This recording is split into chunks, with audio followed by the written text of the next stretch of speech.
नमस्कार, S news मध्ये आपले स्वागत। सविस्तर बातम्या पाहण्यापूर्वी पाहूया ठळक घडामोडी। कोल्हापूर शहरात बिबट्याचा धुमाकूळ। बिबट्याच्या हल्ल्यात पोलिसासह 4 जण जखमी। 5 तासांच्या थरारानंतर बिबट्या जेरबंद करण्यात वन विभाग आणि पोलिसांना यश। कोल्हापूर आणि इचलकरंजी महापालिकेच्या निवडणुकीसाठी प्रभागनिहाय आरक्षण सोडत संपन्न। इच्छुक लागले तयारीला।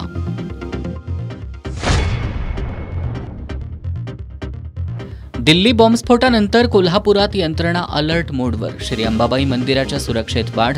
काटेकोर तपासणी करूनच भाविकांना मंदिरात दिला जातोय प्रवेश।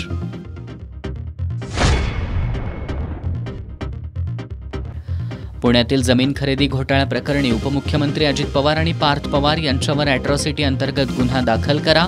भीमशक्ती सामाजिक संघटनेची मागणी। संघटनेने जिल्हाधिकारी कार्यालयासमोर केलं आंदोलन।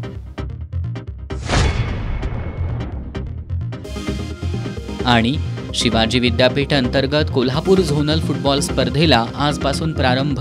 स्पर्धेत 16 महाविद्यालयातील संघांचा सहभाग।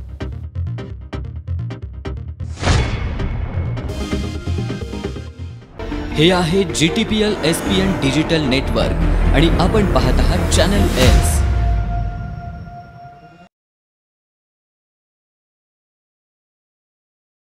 आता वळूयात सविस्तर बातम्यांकडे। कोल्हापूर शहरातील उच्चभ्रू वस्तीत शिरलेल्या बिबट्यानं चांगलाच धुमाकूळ घातला। त्याला पकडण्यासाठी गेलेल्या एका पोलीस कर्मचाऱ्यावर त्यानं झडप घातली। बिबट्याच्या हल्ल्यात एकूण 4 जण जखमी झालेत। अखेर 5 तासांच्या थरारानंतर वन विभाग आणि पोलिसांनी या बिबट्याला जेरबंद केलंय। सोमवारी मध्यरात्री कोल्हापूर शहरातील सासणे ग्राउंड परिसरात एकाला बिबट्याचं दर्शन झालं होतं, तर आज सकाळी शहरातील ताराबाई पार्कातील हॉटेल वुडलँडमध्ये बिबट्या घुसल्यानं एकच खळबळ उडाली। यावेळी बिबट्यानं केलेल्या हल्ल्यात हॉटेलच्या गार्डनमध्ये काम करणारा एक कामगार जखमी झाला। यानंतर हॉटेलमध्ये प्लेट स्वच्छ करत असलेल्या निखिल कांबळे या युवकावरही बिबट्यानं हल्ला केला। वुडलँड हॉटेलमधूनच बिबट्यानं BSNL कार्यालयात उडी घेतली। तिथून तो पुन्हा महावितरण कार्यालयातील एका चेंबरमध्ये येऊन लपून बसला। दरम्यान दुपारी बिबट्याला पकडण्यासाठी गेलेल्या वनरक्षक ओंकार काटकर आणि शाहूपुरीचे अंमलदार कृष्णात पाटील यांच्यावर बिबट्यानं हल्ला केला। यामध्ये ते दोघे जखमी झालेत। शहरातील मध्यवस्तीत बिबट्या आल्याची बातमी शहरभर पसरली आणि एकच खळबळ उडाली। दुपारपर्यंत शहरात भीतीचं वातावरण निर्माण झालं। ताराबाई पार्क परिसरातील महावितरण कार्यालयाजवळ बघ्यांनी मोठी गर्दी केली होती। वनविभागाचे अधिकारी कर्मचारी, महापालिकेच्या अग्निशमन दलाचे अधिकारी कर्मचारी तसंच जिल्हा आपत्ती व्यवस्थापन विभागाचे अधिकारी यांच्याकडून बिबट्याला पकडण्यासाठी बराच वेळ शर्थीचे प्रयत्न सुरू होते। मात्र बिबट्या अरुंद जागेतील एका चेंबरमध्ये लपून बसल्यानं त्याला पकडण्यात अडचण येत होती। दरम्यान दुपारी जिल्हाधिकारी अमोल येडगे, पोलीस अधीक्षक योगेश कुमार गुप्ता, शहर पोलीस उपअधीक्षक प्रिया पाटील, पोलीस निरीक्षक सुशांत चव्हाण या ठिकाणी परिस्थितीवर लक्ष ठेवून होते। माजी आमदार ऋतुराज पाटील यांनी देखील या ठिकाणी भेट दिली। वनविभागाच्या कर्मचाऱ्यांनी रेस्क्यू ऑपरेशन राबवत दुपारी 2:30 वाजण्याच्या सुमारास बिबट्याला जेरबंद केलं।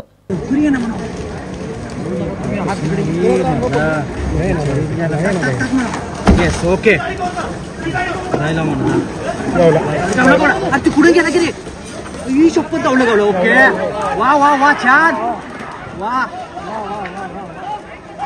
वा वा गा छान रे मांडलं तुम्हाला मांडलं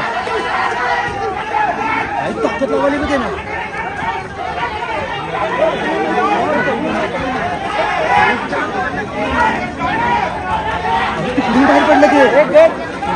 चेंबर मध्ये होता। 2 चेंबरला होल होते। एका प्लाऊड टाकला आणि तवर दुसऱ्या याच्या जाळी टाकली आणि जाळी टाकल्यावर त्यानं उसळी घेतली बिबट्यानं आणि मग आम्ही ते हे होते शिल्ड त्याच्या अंगावर दाबून प्रेस केलं। त्यानंतर ट्रँग्युलायझर केलं। किती वाढ झालेला बिबट्या? पूर्ण वाढ झालेला आहे। ताकद भरपूर होती त्या बिबट्या। बिबट्याला जेरबंद केल्यानंतर वनविभागाच्या व्हॅनमधून त्याला वनविभागाच्या कार्यालयाकडे नेण्यात आलं. त्याच्यावर आवश्यक तो औषधोपचार केल्यानंतर पुढील कार्यवाही केली जाईल. तसंच बिबट्या मध्यवस्तीत कुठून आला याची देखील चौकशी करण्यात येणार असल्याची माहिती मुख्य वनसंरक्षक जी गुरुप्रसाद यांनी दिली आहे. कारवाई त्याला आता ट्रँक्युलाइज केलंय ना, ते शांत झालं पाहिजे, ते रिकवर झालं पाहिजे. रिकवर नाही झालं तर त्याला मेडिकेशन दिलं पाहिजे. ते सगळे कडून पुढच्या प्रक्रिया काय आपलं chief wildlife warden sir decision घेतील. आता इम्पॉर्टंट आहे आपल्याला तिथे जाऊन त्याला रिकवर करणं इम्पॉर्टंट आहे. थोडंसं मला संध्याकाळी एक जजमेंट आपला घेतो. काल रात्री किती वाजता हा दिसला, त्याच्यानंतर काय काय झालं, त्याची घडामोड काय होती? काल रात्री कोणाला दिसले म्हणून थोडंसं माहिती पडला, ते 12:30 दरम्यान काहीतरी दिसलं म्हणजे ते, पण प्रूफ अजूनपर्यंत आपल्याकडे काही नाही आहे. कधी कुठे काय दिसला काय माहिती नाही. आत्ता सकाळी जेव्हा जे इथे हॉलिवूड रेस्टॉरंट जवळ जेव्हा अटॅक झाला तेव्हा कळाले आपल्याला की तेच बिबट आहे म्हणून इमिडिएटली आपला स्टाफ इथे आला. सर, मध्यवर्ती शहरामध्ये हा बिबट्या आढळून येतो, चौकशी होणार आहे का? चौकशी म्हणजे कुठला चौकशी? बिबट्या मध्यवर्ती भागात येतोच तसा. म्हणजे कुठून आले काय आले ते शहानिशा करणार आहे. मे बी जवळच्या पास कुठेतरी ऊसाच्या शेतात असतील, तिथे डिस्टर्ब झाले असतील, इथे आले असतील, ते बघू ना. किती लोक जखमी झाले? किती वाढ झालेला बिबट्या आहे? पूर्ण वाढ झालेला? फुल ग्रोन मेल आहे की फिमेल आहे अजून खात्री नाही आहे. आता खात्री करतो, पण फुल ग्रोन बिबट. आता तुम्ही कशा प्रकारे यंत्रणा राबवलीत? कारण तुम्ही खूप पेशन्स मध्ये होतात, घाई गडबड केलेला नाही. शेवटचा प्रश्न व्यवस्थित सांग. नाही, घाई गडबडी रेस्क्यू मध्ये करताच येत नाही. हा स्पेशली प्राणी आहे. प्राणीला जेवढं तुम्ही पॅनिक करणार तेवढं तो अग्रेशन दाखवणार. यासाठी त्याला शांत करणं इम्पॉर्टंट आहे. त्याच्यापेक्षा आपला स्टाफ जे पुढे जातात तो रिस्क घेऊन त्यांना पण थोडंसं कॉन्फिडन्स आला पाहिजे. आपण मी पॅनिक झाले तर ते पण पॅनिक होणार आहे. त्यासाठी शांतपणे हँडल करा. काही होत नाही म्हणून आधी काढून ऑफ करूनच केलो आपण. पब्लिकचा हेल्थ इम्पॉर्टंट आहे ना. ते नंतर तिथे काही जम्प केले ते अपार्टमेंटकडे, मग पब्लिकचा डॅमेज झाला असतं. त्यासाठी शांतपणे केलं. किती जण जखमी झाले याच्यामध्ये? याच्यामध्ये फक्त माझ्या माहितीपर्यंत 2 आपल्या एक रेस्क्यू टीम एक जखमी झाले आणि एक रेस्टॉरंट जवळ काहीतरी ते जखमी झाल्यानंतर आपल्याला जे मिळालं. जवळ ट्रँक्युलर गन असल्यामुळे शक्य झालं. ट्रँक्युलेशन गन आपल्याकडे अवेलेबल आहे, हेडक्वार्टर्समध्येच असतात. शक्य आहे पण आहे आणि फील्ड स्टाफ पण आहे, सगळे होते ना. त्यासाठी चेंबरमध्ये होता म्हणून सापडला. हा इझी झाला. चेंबर झाल्यामुळे थोडासा इझी सापडला. मे बी ते ओपनमध्ये राहिलं असतं तर पब्लिक कंट्रोल करता येत नव्हता. इथे कसं आहे चेंबरमध्ये असल्यामुळे पब्लिक कंट्रोल. पण शहराच्या मध्यवर्ती ठिकाणी आलाच कसा का? प्राणी आता नंतर चौकशी होणार त्याच्या. दरम्यान काल मध्यरात्रीपासून ताराबाई पार्क परिसरात दर्शन देणाऱ्या बिबट्यानं आज महावितरण कार्यालयात अरुंद जागेतील चेंबरमध्ये ठिय्या मारल्यानं शहरवासियांमध्ये भीतीचं वातावरण निर्माण झालं होतं. पण दुपारी बिबट्याला जेरबंद करण्यात यश आल्यानंतर शहरवासियांनी सुटकेचा निश्वास टाकलाय.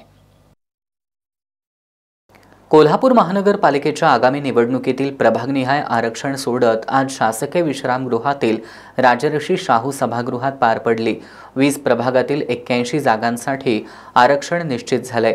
यामध्ये अनुसूचित जातीसाठी 11 जागा, नागरिकांचा मागास प्रवर्गासाठी 21 आणि सर्वसाधारण प्रवर्गासाठी 49 जागा आरक्षित झाल्या. अनुसूचित जातींच्या 11 पैकी 6 जागा, मागास प्रवर्गातील 21 पैकी 11 जागा, तर सर्वसाधारण प्रवर्गातील 49 पैकी 24 जागा महिलांसाठी राखीव आहेत. कोल्हापूर महानगरपालिकेच्या आगामी निवडणुकीतील प्रभागनिहाय आरक्षण सोडत आज श्रीमंत ना.बा. घोरपडे नाट्यगृहात आयोजित करण्यात आली होती. सकाळी 11 वाजता प्रशासक के. मंजुलक्ष्मी यांच्या अध्यक्षतेखाली आणि अतिरिक्त आयुक्त रविकांत अडसूळ यांच्या उपस्थितीत आरक्षण सोडतीला सुरुवात झाली.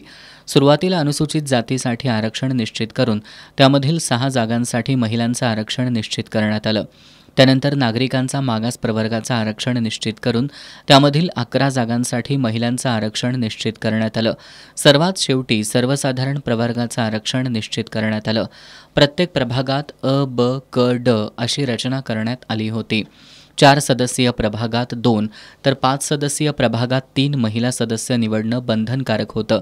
त्यामुळे ज्या प्रभागात अनुसूचित जाती किंवा नागरिकांचा मागास प्रवर्गामधील महिलांचं आरक्षण असेल त्या प्रभागात खुल्या प्रवर्गातील महिलेला संधी मिळाली नाही. या सोडतीत एकूण 81 जागांपैकी अनुसूचित जातीसाठी 11 जागा, नागरिकांचा मागास प्रवर्गासाठी 21 जागा आणि सर्वसाधारण प्रवर्गासाठी 49 जागा आरक्षित ठरल्या. अनुसूचित जातींच्या 11 पैकी 6 जागा, मागास प्रवर्गातील 21 पैकी 11 जागा, तर सर्वसाधारण प्रवर्गातील 49 पैकी 24 जागा महिलांसाठी राखीव करण्यात आल्याची माहिती प्रशासक के. मंजुलक्ष्मी यांनी दिली. कोल्हापूर महानगरपालिकेच्या 2025च्या सार्वत्रिक निवडणूकच्या आरक्षण निश्चिती आणि सोडतीचा कार्यक्रम आज राजर्षी शाहू महाराज सभागृहामध्ये शासकीय विश्रामगृहामध्ये संपन्न झालं आणि आपल्याकडे 4 सदस्यीय प्रभाग टोटल 19 आहे आणि 5 सदस्यीय प्रभाग 1 आहे. असं टोटल 81 सदस्यांमधून अनुसूचित जातीच्या 11 आपण आरक्षण ठरवलेले आहे. त्याच्यामध्ये 6 महिलांसाठीचं पण आरक्षण आपण सोडतीने काढलेली आहे आणि नागरिकांच्या मागासवर्गामध्ये 21 टोटल जो आहे त्याच्यामध्ये 11 महिलांच्या आरक्षण आपण काढलेले आहे. सर्वसाधारण जे 49 आहे सदस्य त्याच्यामधून 24 महिलांच्या पण आरक्षण निश्चित केलेले आहे आणि हा पूर्ण जे कार्यक्रम आहे एकदम शांततेच्या वातावरणात संपन्न झाला आणि ह्याच्या पूर्ण FB लाईव्ह पण कोल्हापूर महानगरपालिकेच्या ऑफिशियल FB पेजवर आणि आपला काही लोकल TV चॅनल्सवर पण लाईव्ह दाखवत होते आणि इथे पण सर्व पदाधिकारी, नागरिक आणि पत्रकार मित्र सर्व उपस्थित होते आणि चांगल्या प्रमाणे हा आपला सोडतीचा कार्यक्रम संपन्न झाला. ह्याच्यामध्ये तुम्हाला काही हरकती असेल तर ते आपल्याला 17 पासून 24 पर्यंत त्या हरकती सूचना आपल्याला नोंदवता येईल आणि हा हरकती महानगरपालिकेच्या आपला सभागृहामध्येच ते नोंदवायचं आहे आणि जो आजचा कार्यक्रम पार पाडले त्याच्या आपण 17 प्रसिद्धीकरण करणार आहे.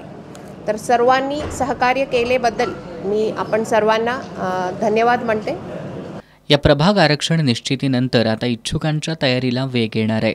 इचलकरंजीतील गावभाग पोलीस ठाण्याच्या पथकानं अफू तस्करीचा पर्दाफाश केलाय. या कारवाईत मध्य प्रदेशमधील दिनेश मालविया आणि संजय चौहान या दोघांना अटक केली आहे. पोलिसांनी त्यांच्याकडून 3.25 लाखाचा मुद्देमाल जप्त केलाय. इचलकरंजीतील गावभाग पोलीस ठाण्यातील पोलीस कर्मचारी अमर शिरढोणे यांना अफूच्या तस्करीबाबत माहिती मिळाली होती. या माहितीच्या आधारे सोमवारी रात्री ते विक्रमनगर परिसरात गस्त घालत होते. त्यावेळी त्यांनी एका 4चाकी वाहनाची संशयावरून तपासणी केली. या वाहनात त्यांना अफू हा अंमली पदार्थ आढळून आला.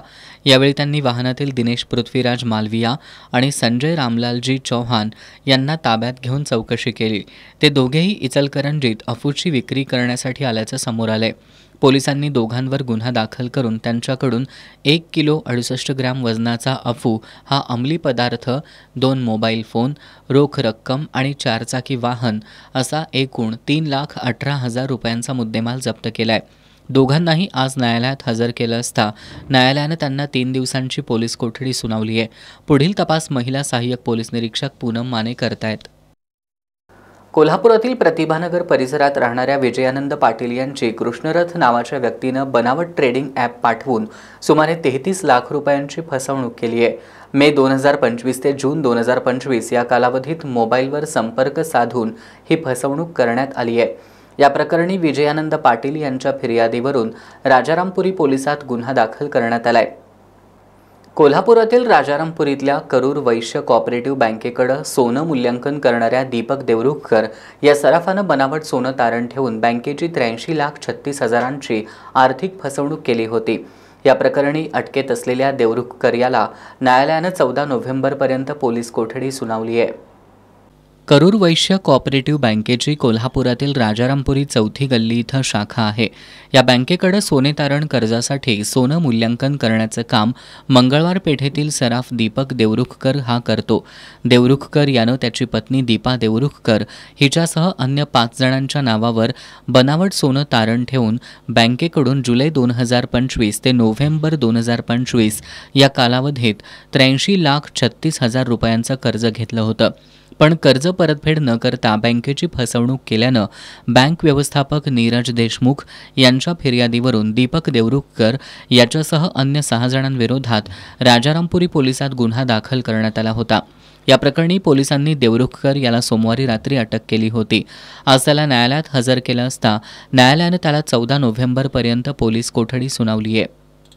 ऊस वाहतूक करणाऱ्या रिकाम्या ट्रॅक्टरला ओव्हरटेक करणाऱ्या मोपेडला जीपनं धडक दिली। या अपघातामधील जखमी सानिका संजय सपकाळ आणि आनंदराव बापू जाधव यांचा उपचारादरम्यान मृत्यू झालाय। सोमवारी सकाळी कुंभोज हातकणंगले रस्त्यावर हा अपघात झाला होता। दरम्यान बेदकारपणे ऊसाची वाहतूक करणाऱ्या ट्रॅक्टर चालकांवर पोलीस प्रशासन आणि प्रादेशिक परिवहन विभागानं कारवाई करावी, अन्यथा शिवसेनेच्या वतीनं आंदोलन करण्याचा इशारा। माझं नाव बाबासाहेब लहू शिंगे नेस। कोल्हापूर जिल्ह्यामध्ये आता सध्या साखर कारखाने चालू झालेले आहेत। साखर कारखाने चालू झाले असल्याने कारणाने ऊस वाहतूक मोठ्या प्रमाणात चालू झालेले आहे। ऊस वाहतूक मोठ्या प्रमाणात चालू असताना की आवाढावे ऊस लोड भरतात आणि पाठीमागे कुठल्या पद्धतीचा फलक लावले नसतात।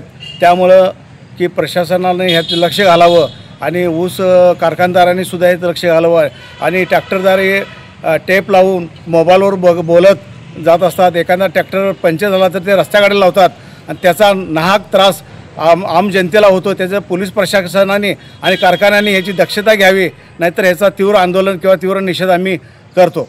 शिवाजी विद्यापीठ अंतर्गत घेण्यात येणाऱ्या कोल्हापूर झोनल फुटबॉल स्पर्धेला आजपासून छत्रपती संभाजी महाराज विभागीय क्रीडा संकुलात प्रारंभ झाला। या स्पर्धेत 16 महाविद्यालयांचे संघ सहभागी झालेत। शिवाजी विद्यापीठ अंतर्गत घेण्यात येणाऱ्या कोल्हापूर झोनल फुटबॉल स्पर्धेला आजपासून संभाजीनगर इथल्या छत्रपती संभाजी महाराज विभागीय क्रीडा संकुलात प्रारंभ झालाय। स्पर्धेचं उद्घाटन डी.वाय. पाटील इंजिनिअरिंग कॉलेजचे प्राचार्य डॉक्टर एस.डी. चेडे, रजिस्ट्रार डॉक्टर एल.व्ही. मालदे यांच्या हस्ते करण्यात आलं। यावेळी अधिष्ठाता डॉक्टर आर.ए. पाटील, क्रीडा संचालक इजाज गडकरी यांच्यासह विविध महाविद्यालयांचे प्रतिनिधी आणि विद्यार्थिनी उपस्थित होत्या। या स्पर्धेचं आयोजन कसबा बावडा इथल्या डी.वाय. पाटील इंजिनिअरिंग कॉलेजच्या वतीनं करण्यात आले। 16 महाविद्यालयांच्या संघांनी या स्पर्धेत सहभाग घेतलाय।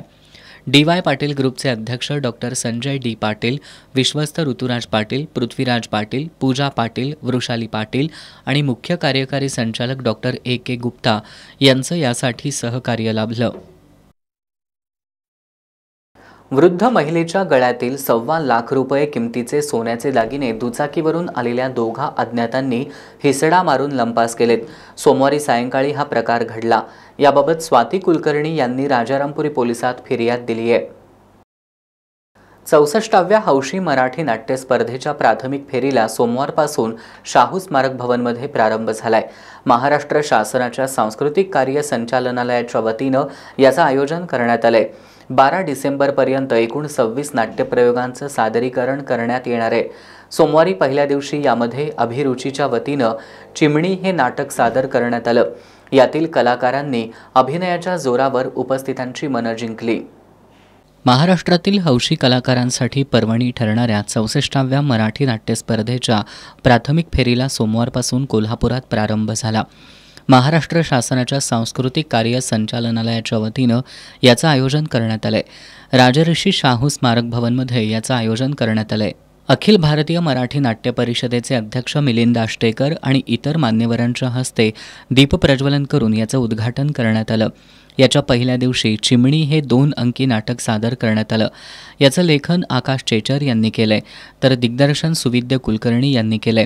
यामध्ये 12 कलाकारांनी उत्तम अभिनय करत उपस्थितांची मनं जिंकली। ही स्पर्धा 12 डिसेंबरपर्यंत सुरू राहणार आहे। यामध्ये 11 नोव्हेंबरला G2G गेट टुगेदर, 12 नोव्हेंबरला काखेत कळसा आणि गावाला वळसा, 13 नोव्हेंबरला अग्निकाष्ट, 14 नोव्हेंबरला आपल्याला काय त्याचं, 15 नोव्हेंबरला धम्मप्रकाश, 17 नोव्हेंबरला भांडा सौख्य भरे, 18 नोव्हेंबरला सकाळी 11:30 वाजता उसन्या बायकोची वरात लग्नाची आणि त्याच दिवशी सायंकाळी 7 वाजता आधी बसू मग बोलू, 19 नोव्हेंबरला तू वेडा कुंभार, 20 नोव्हेंबरला काळोख देतं हुंकार आदी नाटकांचं सादरीकरण करण्यात येणार आहे। त्यामुळे कोल्हापूरकरांना मोठी पर्वणी मिळणार आहे। या उद्घाटन प्रसंगी प्रेस क्लबचे अध्यक्ष शीतल धनवडे, गिरीश महाजन, मुकुंद हिंगणे, प्रतिभा पाटील, गजानन कराळे आदी उपस्थित होते। कोल्हापूर शहरातील भर वस्तीत बिबट्या आल्यानं सर्वांचाच थरकाप उडाला होता। 5 ते 6 तासांच्या थरारानंतर या बिबट्याला पकडण्यात यश आलं। मात्र हा बिबट्या कुठून आला, कसा आला यासारखे प्रश्न निर्माण झालेत। पन्हाळ्याकडील जंगलातून हा बिबट्या शिये भुये कसबा बावडा मार्गे कोल्हापुरात आल्याची शक्यता वन विभागानं वर्तवली आहे। कोल्हापुरातील उच्चभ्रू वस्तीत बिबट्या आल्यानं शहरात मोठी खळबळ उडाली होती. 5 ते 6 तासांच्या थरारानंतर या बिबट्याला पकडण्यात यश आलं. मात्र हा बिबट्या कुठून आला, कसा आला यासारखे प्रश्न निर्माण झालेत. यापूर्वीही 1 जानेवारी 2015 रोजी रुईकर कॉलनीत बिबट्या आला होता. नववर्षाच्या स्वागतालाच बिबट्यानं रुईकर कॉलनीत एंट्री केली होती. रुईकर कॉलनीत आलेल्या या बिबट्याला पकडताना त्याचा मृत्यू झाला होता. तर डिसेंबर 1995मध्ये कसबा बावड्यातील जयभवानी गल्लीत बिबट्या आला होता. या बिबट्याच्या हल्ल्यात तरुणीला जीव गमवावा लागला होता. आक्रमक झालेल्या या बिबट्याला पकडताना शासनाच्या परवानगीनं ठार करण्यात आलं होतं. आता पुन्हा एकदा कोल्हापूर शहरातील भर वस्तीत बिबट्या आल्यानं लोकांमध्ये भीतीचं वातावरण आहे. बिबट्यासारखे वन्य प्राणी शहरात येत असल्यानं अधिकच चिंता निर्माण झाली आहे. शहरात बिबट्या येण्याची अनेक कारणं सांगितली जात आहेत. वन विभागाच्या एका अधिकाऱ्यानं मात्र हा बिबट्या पन्हाळा परिसरातून शिये मार्गे कोल्हापूर शहरात रात्री दाखल झाला असावा अशी शक्यता व्यक्त केली आहे. भक्ष्याच्या शोधात आणि वन्य प्राण्यांच्या नैसर्गिक अधिवासाचा नाश झाल्यामुळं बिबट्यांना अन्न आणि निवाऱ्यासाठी मानवी वस्त्यांच्या जवळ येण्यास भाग पडतंय. अन्नाच्या शोधात मानवी वस्तीमध्ये बिबट्यांचा वावर वाढतोय. मात्र वन्य प्राण्यांचा हा वावर लोकांसाठी डोकेदुखी ठरतोय. राजधानी दिल्लीमध्ये स्फोटाच्या घटनेनंतर प्रशासन अलर्ट मोडवर आहे. कोल्हापूर जिल्ह्यातील महत्त्वाच्या ठिकाणी पोलिसांनी कडक सुरक्षा व्यवस्था ठेवली आहे. राधानगरी तालुक्यातील धरणांसह ऐतिहासिक आणि पर्यटन स्थळावर सुरक्षिततेत वाढ केली आहे. याबाबत आढावा घेतलाय आमचे प्रतिनिधी नामदेव कुसाळे यांनी. दिल्लीमध्ये झालेल्या बॉम्बस्फोटानंतर सर्वच शासकीय यंत्रणा सतर्क झाल्याचं पाहायला मिळतंय. राधान तालुक्यातील तिन्ही धरणावरती पोलीस प्रशासनासह सिक्युरिटी गार्डसुद्धा वाढवलेले आहेत आणि धरण परिसराची पाहणी पोलीस निरीक्षकांच्या मार्फत करण्यात येत आहे. त्यामुळं शासकीय यंत्रणा सतर्क झाल्याचं आपल्याला पाहायला मिळत आहे. एस न्यूजसाठी नामदेव कुसाळे, राधानगरी.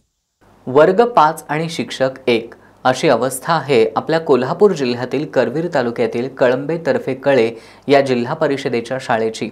या शाळेतील तब्बल 5 वर्गाचा ताण एकाच शिक्षकावर पडलाय. शाळेतील एकच शिक्षक असल्यानं विद्यार्थ्यांच्या भवितव्याचा प्रश्न निर्माण झालाय. मुलांचं भविष्य धोक्यात आल्यानं पालकांमध्ये नाराजीचा सूर उमटलाय. कोल्हापुरात राजर्षी शाहू महाराजांनी शिक्षण क्षेत्रात सक्तीचं आणि मोफत शिक्षण, वसतिगृहांची स्थापना आणि शिक्षक प्रशिक्षणाला प्रोत्साहन देऊन क्रांती घडवली आणि याच कोल्हापुरात शिक्षणाची अवस्था बिकट झाली आहे. प्रत्येक विद्यार्थ्याला शिक्षण मिळावं, त्याचा शिक्षणाचा हक्क अबाधित राहावा यासाठी राज्य शासनाकडून अनेक प्रयत्न केले जातात. मात्र तब्बल 5 वर्ग आणि 1 शिक्षक हे ऐकताना नवल वाटेल, पण ही परिस्थिती आहे आपल्या कोल्हापूर जिल्ह्यातील. कोल्हापूरच्या करवीर तालुक्यातील कळंबे तर्फे कळे या जिल्हा परिषदेच्या शाळेत 5 वर्ग आणि 1 शिक्षक अशी शिक्षणाची बिकट अवस्था पाहायला मिळतीये. शाळेतील 55 विद्यार्थ्यांचा ताण एकाच शिक्षकावर पडलाय. यामुळे विद्यार्थ्यांचं भविष्य धोक्यात आलंय. शाळेत सध्या असलेल्या एकाच शिक्षकाला 1ली ते 5वी पर्यंतच्या वर्गातील विद्यार्थ्यांना सर्व विषय शिकवावे लागतात. आता मी समजा 4थीच्या वर्गाला शिकवत असेल त्यावेळी त्यांना तिसरीला काय करतो, एक गणित वगैरे लिहून देतो आणि त्यांना गणित गुणाकार भागाकाराची गणित सोडवा म्हणतो किंवा एखादी ॲक्टिव्हिटी देऊन ती ॲक्टिव्हिटी ते मुलं ग्रुपनं करत असतात. मग ह्यांचं अध्यापन झालं की मग त्या वर्गाला काय करतो, तिसरीच्या वर्गाला मी मग पुढचं अध्यापन मग कुठलाही विषय असेल तो विषय घेतो आणि परत मग पहिलीच्या वर्गाला काय करतो, त्यांना पण काय केलेलं असते, ग्रुपनं काम केलेलं असते, गटकार्य केलेलं असते. ती मुलं ते काय करत असतात, संख्या ज्ञान आणि जे काय वाचनाची क्रिया त्या वाचनामध्ये ते काय करतात, शैक्षणिक साधनाचा वापर करून ते काय करत असतात, वाचन घेत असतात किंवा ते ग्रुपनं ते कार्य करत असतात. मग तिसरीचा वर्ग झाला की पुन्हा पहिलीच्या वर्गाला मी काय करतो, अध्यापनाचं काम करतो. अशा प्रकारे बहुवर्ग अध्यापनाचा मी या ठिकाणी वापर करून माझे हे 1ली ते 5वी पर्यंत वर्ग मी एकटा सध्या पाहत आहे. बहुवर्ग अध्यापनाचा वापर करून मी हे वर्ग पाहत आहे. शिष्यवृत्तीचं ताससुद्धा मी घेतोय आणि त्या पद्धतीनं शैक्षणिक ही मुलं फार चांगली आहेत. या पद्धतीनं माझं अध्यापनाचं काम चालू आहे. एक शिक्षक विद्यार्थ्यांना शिकवत असल्यानं विद्यार्थ्यांच्या भविष्याचा प्रश्न निर्माण झालाय. विद्यार्थ्यांचं शैक्षणिक नुकसान होत असल्यानं विद्यार्थ्यांची गुणवत्ता ढासळू लागली आहे. यामुळे पालकांमधून नाराजीचा सूर उमटतोय. शाळेमध्ये रिटायरमेंट आलेले शिक्षक सध्या या शाळेमध्ये येत असल्यामुळे त्यांचं म्हणजे प्रकृती बिघडत असल्यामुळे ते नीटचे असे फारसे येत नाहीत आणि त्यांच्या रजा असल्यामुळे त्या रजाही भरपूर घेतात. मग त्यामुळे मुलांच्या शिक्षणामध्ये खूप फरक पडत आहे आणि बाकीच्या पालकांचं मत आहे की रिटायरमेंट आलेले शिक्षक दिल्यामुळे त्यांच्या रजा जास्त होत असल्यामुळे मुलांना योग्य असं शिक्षण इथून मिळत नाही. त्यामुळे बऱ्याचशा पालकांनी आपल्या मुलांना इथून शाळेमधून काढून बाहेरगावी घातलेले आणि पटसंख्याही कमी झालेली आणि शिक्षणाचा आता सध्या एकच शिक्षक कार्यरत आहे 1ली ते 5वी. त्यामुळे शिक्षणाचा दर्जाही खूप ढासळत आहे. त्यामुळे आमची अशी मागणी आहे की तुम्ही त्वरित लवकर शिक्षक आणि तोही एखादा तरुण असावा जेणेकरून तो शाळेला योग्य अशी मार्गदिशा देईल आणि मुलांना चांगलं शिक्षण मिळेल. शिक्षकांबद्दल पालक आणि शाळा व्यवस्थापन समितीनं शाळेतील परिस्थिती सुधारावी म्हणून पंचायत समितीकडे धाव घेतली. शिक्षकांबाबत गेल्या 6 महिन्यांपासून शिक्षण विभागाकडे वारंवार मागणी करून त्यांनी दुर्लक्ष केल्यानं पालक संतप्त झालेत. लवकरात लवकर शिक्षक द्या अन्यथा आंदोलन करण्याचा इशारा पालकांनी दिलाय. सध्या एकच शिक्षक कार्यरत आहेत. आम्ही गेली 6 महिने मे महिन्यापासून शिक्षकाची मागणी करत आहोत. तर आम्ही पंचायत समिती, शिक्षणाधिकारी असतील, गट शिक्षणाधिकारी असतील यांच्याकडे वारंवार निवेदन देऊन आम्ही शिक्षकाची मागणी केलेली आहे.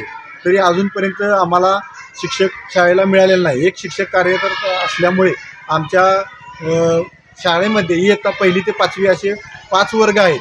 तर एका शिक्षकामुळे मुलांना योग्य ते शिक्षक मिळत नाही आणि मुलांचा शिक्षणाचा दर्जा ढासळत चाललेला आहे. त्यासाठी आम्ही ग्रामपंचायत, शाळा व्यवस्थापन समिती आणि गावातील ग्रामस्थ यांनी सतत आम्ही पाठपुरावा करून शिक्षकाची मागणी करत आहोत. आमच्या शाळेला जर अजूनपर्यंत तरी शिक्षक मिळालेला नाही आहे आणि जर शिक्षक आम्हाला वेळेत नाही मिळाला तर आम्ही सर्व ग्रामस्थ, ग्रामपंचायत आणि शाळा व्यवस्थापन समिती हे जिल्हा परिषद आणि पंचायत समिती यांच्याकडे आंदोलन करून शिक्षकाची मागणी करणार आहोत. कोल्हापूर जिल्हा परिषदेच्या शाळेची अवस्था बघता विद्यार्थ्यांचं शालेय शिक्षण धोक्यात आलंय. विद्यार्थ्यांना योग्य शिक्षण मिळत नसल्यानं विद्यार्थ्यांसह पालकांमध्ये नाराजी आहे. यामुळे ज्या ठिकाणी शिक्षक नाहीत त्या शाळेत शिक्षकांची तातडीनं नेमणूक करावी अशी मागणी गावकऱ्यांनी केली आहे. लोणावळ्यातील मनशक्ती प्रयोग केंद्राच्या वतीनं आणि श्री स्वामी विवेकानंद शिक्षण संस्थेच्या सहकार्यानं यशशांतीसाठी न्यू वे हा उपक्रम आज मंगळवार आणि उद्या बुधवारी आयोजित करण्यात आलाय. स्वामी विवेकानंद शिक्षण संस्थेच्या परिसरात आयोजित या उपक्रमाचं उद्घाटन संस्थेच्या सचिव प्राचार्या शुभांगी गावडे यांच्या हस्ते करण्यात आलं.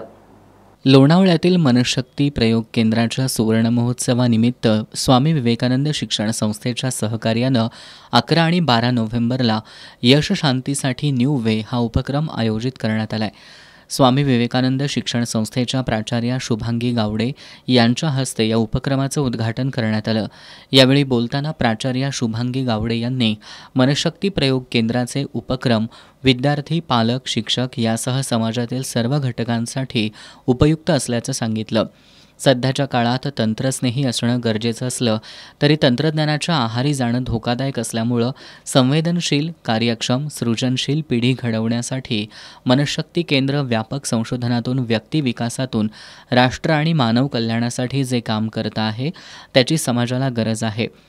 विवेकानंद महाविद्यालयाचे प्राचार्य डॉक्टर रमेश कुंभार यांनी जीवनात यशस्वी होण्यासाठी मनाची शक्ती वाढवण्याची गरज असून मनशक्तीचे उपक्रम त्यासाठी उपयुक्त असल्याचं सांगितलं. मनशक्तीचे कार्यकारी विश्वस्त प्रमोदभाई शिंदे यांनी मनशक्ती व्यक्ती, कुटुंब, राष्ट्र, मानव कल्याणासाठी सशक्त, सुसंस्कारी पिढी घडवण्याचं काम करत असल्याचं सांगितलं. उद्घाटन सत्राला मनशक्तीचे जीवनदानी साधक गीतेश कुलकर्णी, सुहास गुधाटे, कीर्ती हुक्केरीकर, मयूर चंदणे, शिवाजीराव पाटील यांच्यासह साधक, शिक्षक आणि विद्यार्थी उपस्थित होते. या उपक्रमात 2 दिवस सर्व वयोगटांसाठी विनामूल्य विवेचन सत्र आयोजित करण्यात आली आहेत. आज पहिल्या दिवशी विद्यार्थ्यांसाठी अभ्यास यशाचं विज्ञान, पालकांसाठी सुजाण पालकत्व, गर्भवती माता व नवविवाहित जोडप्यांसाठी सुप्रजेसाठी गर्भसंस्कार, सर्वसमावेशक असे कुटुंबाचे सुख आणि शांती, शिक्षकांसाठी शिक्षक सक्षमीकरण आणि 5 ते 14 वयोगटातील मुलांसह पालकांसाठी मुलांना घडवताना अशी 6 सत्र पार पडली. तर बुधवार दिनांक 12 रोजी युवकांसाठी दिशा ध्येयपूर्तीसाठी, 14 वर्षावरील सर्वांसाठी आरोग्यपूर्ण जीवनाचा मार्ग, तणावातून मनशांतीकडे, मत्सरघात आणि उपाय, शिक्षकांसाठी शिक्षक सक्षमीकरण या विषयांवरची विवेचन सत्र होणार आहेत. सायंकाळी 5 वाजता सन्मान सत्कृत्याचा या कृतज्ञता कार्यक्रमात समाजामध्ये विविध पातळ्यांवर सेवा भावनेनं कार्य करणाऱ्या उमेद फाउंडेशन सांगरूळ आणि श्याम कमल चॅरिटेबल ट्रस्ट या संस्थांचा डॉक्टर सुनीलकुमार लवटे आणि ज्येष्ठ पत्रकार श्री विजय कुवळेकर यांच्या हस्ते मनशक्तीच्या वतीनं देणगी देऊन गौरव करण्यात येणार आहे। या 2 दिवसीय उपक्रमात विविध विवेचन सत्रांबरोबरच शालेय विद्यार्थ्यांसह सर्व वयोगटांसाठी मेंदू विकासासाठीची माइंड जिम विनामूल्य उपलब्ध करण्यात आली आहे। स्थानिक स्वराज्य संस्था निवडणुकांच्या पार्श्वभूमीवर सर्वच पक्षांनी कंबर कसली आहे। पक्ष बळकटीसाठी नेत्यांच्या बैठका सुरू झाल्यात। सर्वत्र राजकीय वातावरण तापत असतानाच हातकणंगले तालुक्यात भाजपला खिंडार पडलंय। भाजपचे प्रदीप वाडकर आणि राजू वाडकर यांनी काँग्रेसमध्ये प्रवेश केलाय। विधान परिषदेतील काँग्रेसचे गटनेते आमदार सतेज पाटील यांच्या उपस्थितीत त्यांचा पक्षप्रवेश झाला। स्थानिक स्वराज्य संस्था निवडणुकीमुळे राजकीय वातावरण तापण्यास सुरुवात झाली आहे। पक्ष बळकटीसाठी प्रत्येक पक्षाच्या नेत्याकडून बैठकांचं सत्र सुरू आहे। नगरपालिका महानगरपालिकेवर आपल्या पक्षाचा झेंडा फडकवण्याच्या दृष्टीनं रणनीती आखण्यास सुरुवात झाली आहे। अशातच हातकणंगले तालुक्यात भाजपला खिंडार पडलंय। हातकणंगले तालुक्यातील भाजपचे प्रदीप वाडकर आणि राजू वाडकर यांनी काँग्रेसमध्ये प्रवेश केलाय। विधान परिषदेतील काँग्रेसचे गटनेते आमदार सतेज पाटील यांच्या उपस्थितीत त्यांचा पक्षप्रवेश झालाय। यावेळी माजी आमदार राजूबाबा आवळे, गोविंद दरक, पंचायत समितीचे माजी सदस्य दीपक वाडकर, डॉक्टर अजित इंगवले, बाळासो वरुटे, चारुदत्त हापटे, प्रकाश खांडेकर यांच्यासह काँग्रेस पक्षाचे पदाधिकारी उपस्थित होते।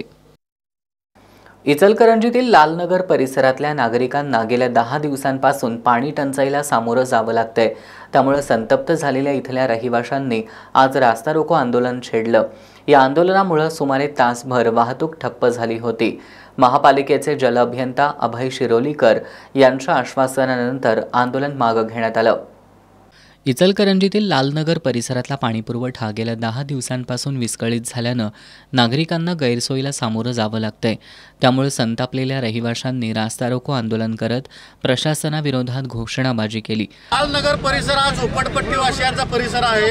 या परिसरामध्ये 4-8 दिवसांना पाणी येतं। खरं तर ह्या भागात पाणी सोडायचा दिवस काल होता, पण काल त्यांच्याकडे पाणी सोडणारा नव्हता म्हणून 2 दिवस आम्हाला वेटीस धरलं आणि 2 दिवस पाणी सोडलं नाही। एकूण 10 दिवस या भागात पाणी आलं नाही आणि ही लोक गावात बोर मारत बसलेले आहेत आणि ह्या बायका पाण्याची वाट बघत बसलेल्या आहेत। म्हणून आज यांच्या रागाचा अंत झाला। म्हणून या भागातल्या माडा कॉलनीतल्या सर्व महिला रस्त्यावर उतरल्या आणि ह्या भागातल्या सगळ्या महिलांनी रिंग रोड जाम केला। जोपर्यंत पाणी सुटत नाही तोपर्यंत आम्ही उठणार नाही अशी घोषणा दिली। या आंदोलनाची दखल घेत जल अभियंता अभय शिरोलीकर यांनी तात्काळ आंदोलनस्थळी धाव घेतली।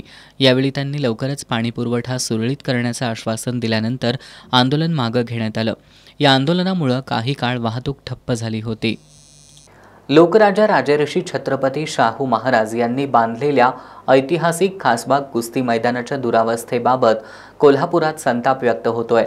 मैदानातील बांधकामात होत असलेली दिरंगाई आणि मैदानाच्या विदारक अवस्थेबाबत कुस्तीप्रेमी, पैलवान आणि वस्तादांनी कोल्हापूर महानगरपालिका प्रशासनाचा आणि संबंधित ठेकेदाराचा जाहीर निषेध केलाय।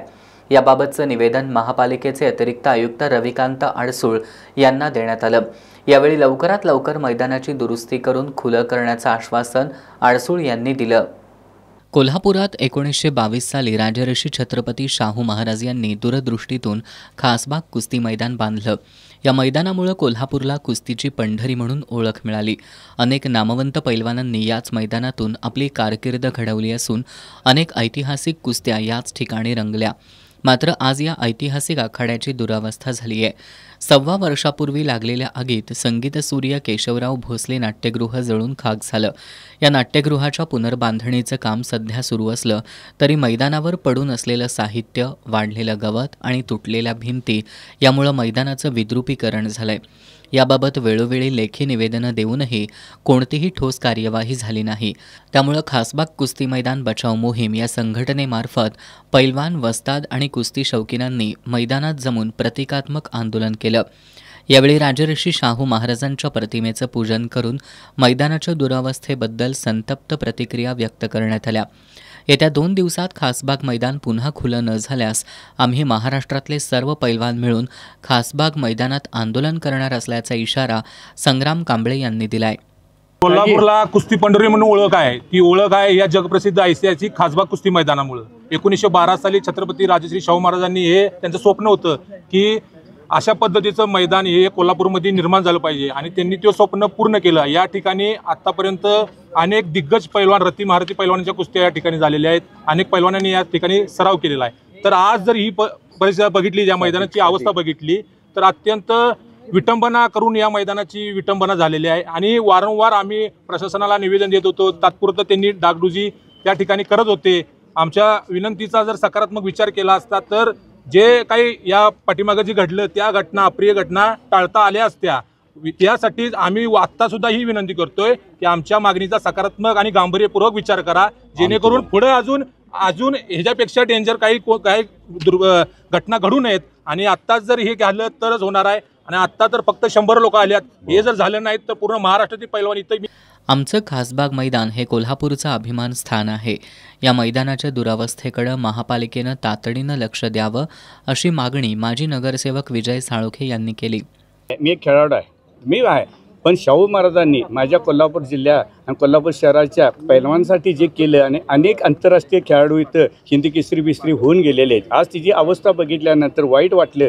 त्यासाठी माझी एक रिक्वेस्ट आहे, विनंती आहे की लवकरात लवकर आमच्या कुस्तीचं मैदान, माझ्या शाहू महाराज आमचे दैवत आहेत, त्यांचं आठवण ही आयुष्यभर पिढ्यानपिढ्या राहिली पाहिजे. ह्या पद्धतीनं प्रशासनानं लक्ष दिलं पाहिजे आणि अशा काही गोष्टी आहेत त्याला तुम्ही हे द्यावं हीच मी प्रशासनाला विनंती करतो. त्या पद्धतीने केलं. आणि पैलवान लोकांना पण माझी एक विनंती आहे, ज्या मातीशी तुम्ही इमान्य राहिला तरच तुम्हाला यश येणार. तो खरा आहे, तो दैवत आहे, त्यांचं आत्मा आहे त्यांचा. आणि त्यांचा आत्माला त्रास देऊ नका, नाहीतर ती चिडली म्हणजे कुणालाही ऐकणार नाही. हे माझं स्पष्ट मत आहे. म्हणून प्रशासनाला विनंती, रिक्वेस्ट आहे, लवकरात लवकर त्यांनी करावं. आणि असंच पहिलं. महापालिकेचे अतिरिक्त आयुक्त रविकांत अडसूळ यांनी प्रत्यक्ष मैदानावर भेट देऊन आंदोलनकर्त्यांचं निवेदन स्वीकारलं. तसंच लवकरात लवकर मैदानाची दुरुस्ती करून सरावासाठी खुलं करण्याचं आश्वासन दिलं.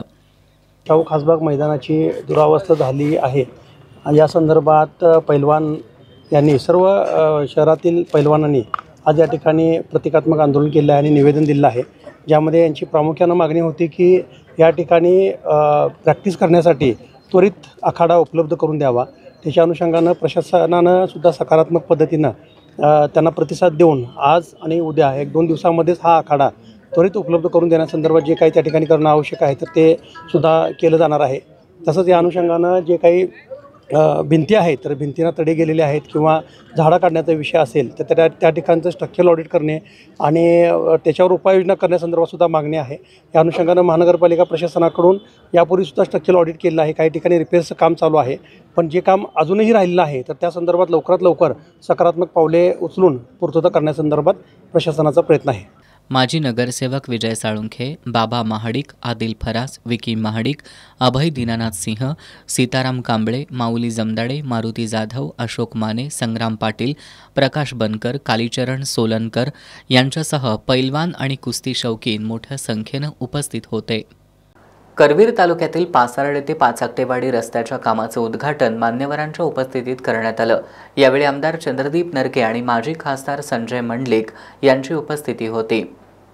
करवीर तालुक्यातील पासार्डे इथं पासार्डे ते पाचाकटेवाडी रस्त्याच्या कामाचं उद्घाटन माजी खासदार संजय मंडलिक यांच्या हस्ते करण्यात आलं.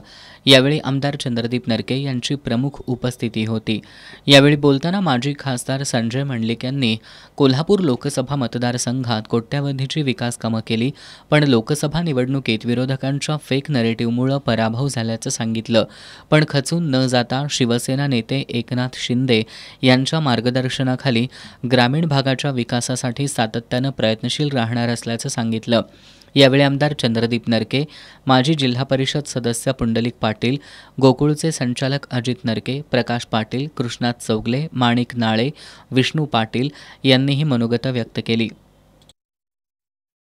सांगली जिल्ह्यातील शिराळा तालुक्यातल्या चिखली इथं भाजपला जोरदार धक्का बसलाय. या ठिकाणी माजी नगरसेवक अभिजित नाईक, माजी जिल्हा परिषद सदस्या वैशाली नाईक यांच्यासह विक्रमसिंह नाईक आणि गायत्री नाईक यांनी शरद पवारांच्या राष्ट्रवादी काँग्रेस पक्षात प्रवेश केलाय. शिराळा नगरपंचायत निवडणुकीच्या तोंडावर मानसिंग नाईक यांनी हा विरोधकांना मास्टर स्ट्रोक दिलाय।